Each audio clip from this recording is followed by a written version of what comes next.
বিবাদ সংঘাত কবে থামবে, আদৌ কি থামবে? এই প্রশ্নগুলোই করে যান বারবার শান্তিকামী মানুষেরা।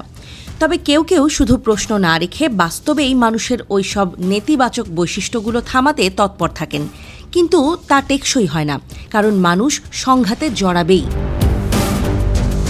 ইসরায়েল ইরান সংঘাতের কথাই বলা যাক। কি এক আক্রোশ নিয়ে তারা নবম দিনে পদার্পণ করল সংঘাতের খবরগুলো ইসরায়েলি ও ইরানি সহ বিশ্বজুড়ে সংবাদ মাধ্যমগুলো ফলাও করে প্রচার করে আসছে। এবারও তাই হয়েছে। শনিবার ভোর রাতে ইরান কমপক্ষে 5টি ক্ষেপণাস্ত্র হামলা চালিয়েছে ইসরায়েলে। এর মধ্যে অন্তত একটি মধ্য ইসরায়েলে সরাসরি আঘাত এনেছে। সংবাদ মাধ্যমগুলো জানাচ্ছে, শনিবার ভোর রাতে ইসরায়েলের তেল আবিব শহরের আকাশে বিস্ফোরণের শব্দ শোনা যাচ্ছিল। ইসরায়েলের জরুরি পরিষেবা সংস্থা ম্যাগেন ডেভিড অ্যাডাম প্রাথমিকভাবে কোনো হতাহতের খবর জানায়নি।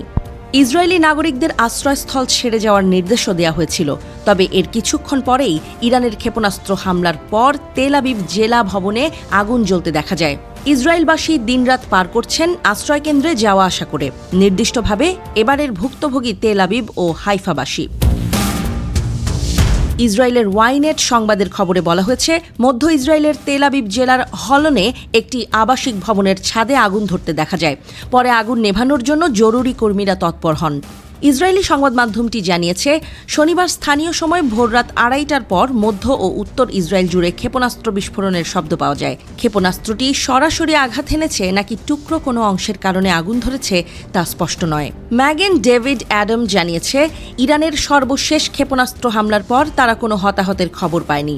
সামাজিক যোগাযোগ মাধ্যম এক্স-এ দেয়া এক পোস্টে সংস্থাটি জানায়, ইসরায়েলের একটি ভবনের ছাদে আগুন লাগার খবর পাওয়া গেছে।